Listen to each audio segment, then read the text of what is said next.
Hello,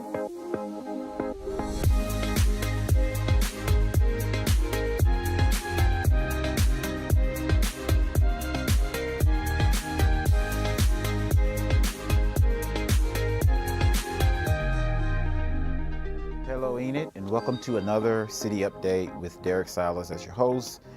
Our guest today, Assistant City Manager Scott Morris. Good afternoon, Enid.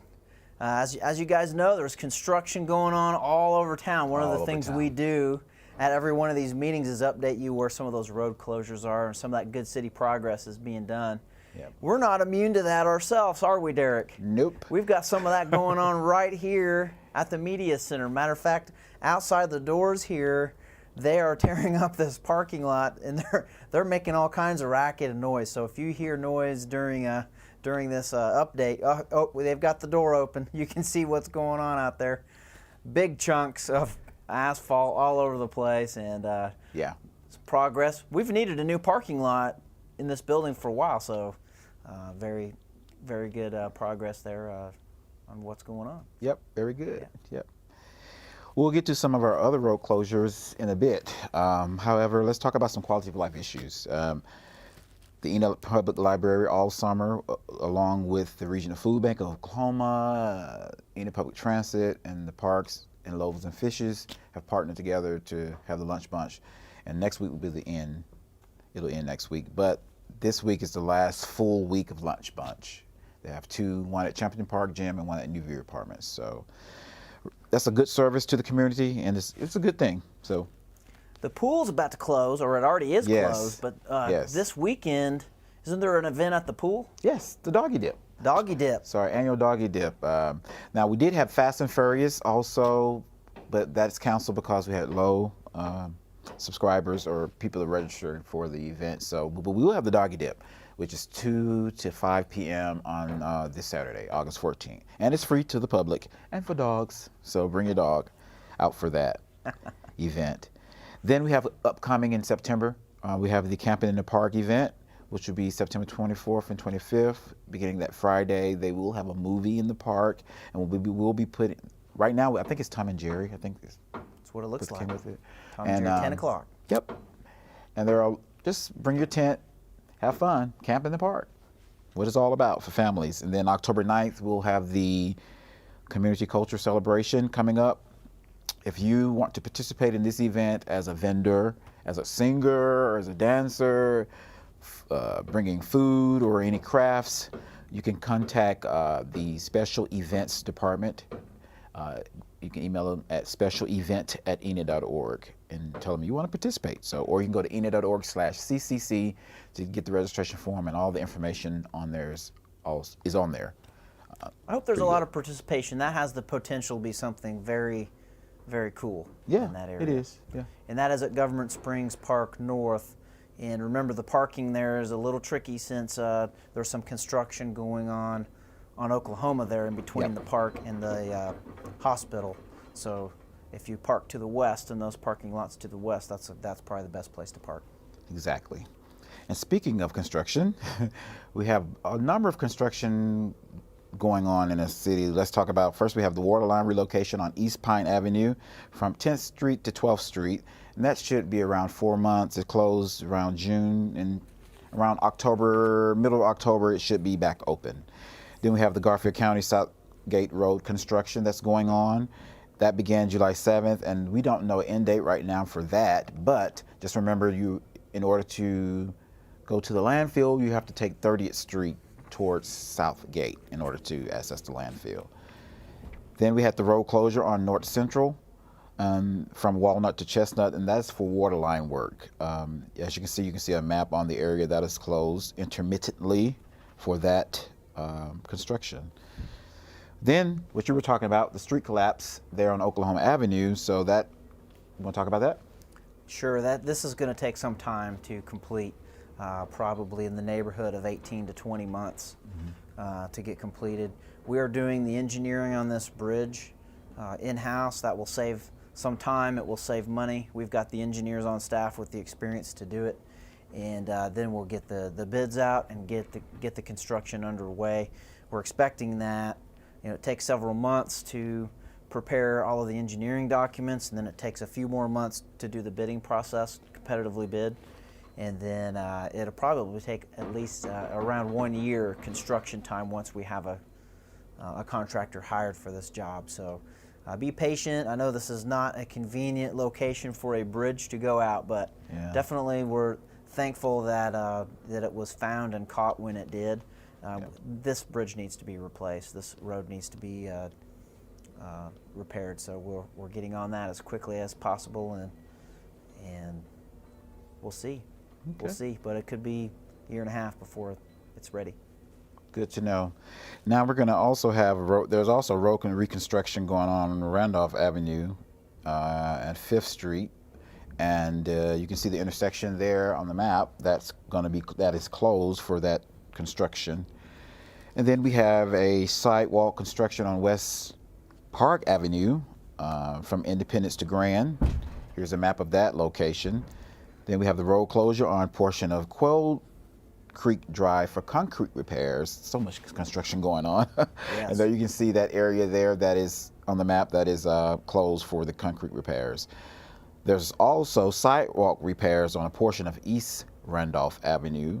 As you can see, the little area there on the map where that is closed. Then we had concrete repairs on North Grand Avenue from Cottonwood Avenue to Hickory Avenue. The little area there will be closed, but is that the west side of the road? It looks like it might be right in front of the Yep. Enid Fire Department. So the entire street is not closed, but just that section is closed. The outer, is that outer or inner? Outer line. Okay, then we have the reconstruction of a bridge on South 5th Street and East Broadway, that intersection. Most people don't know that that's an under the road bridge, but that part will be under construction. So this whole section here, we just replaced the section of road on Randolph recently, where the same underwater, storage stormwater culvert goes under the road. That's been completed, and they're going down 5th Street. I should be finishing up this week on Randolph and 5th Street, right there next to the skate park. They'll be making that really nice, redoing that section and making the skate park beautiful. And soon there'll be murals around the skate park, right there on the Luckenbill building on the east side of the Luckenbill building that's directly to the west of the skate park. So That's exciting. this is all part of that same part of Boggy Creek that goes underneath Garriott and that goes right next to St. Mary's Hospital. This is all that same creek system that goes right through there. So I think there are 6 bridges. I think after these are complete, we'll have 5 of them done, I think, with 1 left. Okay. So we're most of these were built in the 30s and 40s, so we've gotten 80, 90 years of service out of them, and so hopefully the ones that we've built recently will also last quite a long time, 80 or 90 years. Hopefully. Next construction is crews are replacing concrete at Cherokee and Adams intersection. This should be for about 6 weeks, and it starts this week. There's the little area there. And last week we had some groundbreaking. So one of the groundbreakings was the soccer complex, and I think you're part of that board, right? Yes, it's fantastic. There was a great turnout for this groundbreaking ceremony here. It was well attended, and they're getting away. They've hired a general contractor, Pillar Contractors. That's the new general contractor for the soccer park, and they're anxious to get the foundation poured on the new 24,000 square foot field house that's going to be in the center of this complex. And it will be a fantastic facility for years and years and years to come in Enid.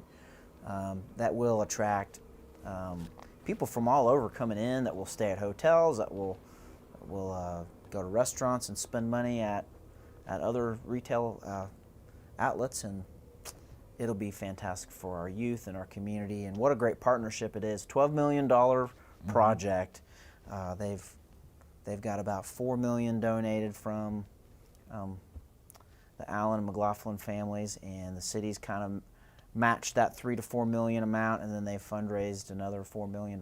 So what a fantastic public-private partnership to create the Enid Soccer Complex. So everybody's looking forward to that first game that happens, and they're they're really hoping that a year from now, September of 2022, that it will be ready. That's a tight deadline. So that will be amazing if they can make that happen and get soccer action in the fall of 22. That'll be exciting. Yeah, very exciting. The other groundbreaking was Dobson Fiber, which has decided to come to Enid to build fiber to the homes. That's right. We have been listening to the community. There are a number of people that have shown some dissatisfaction in the options available for internet and cable TV, and there are not only one but two fiber companies that are wanting to come into Enid and start building fiber to the home.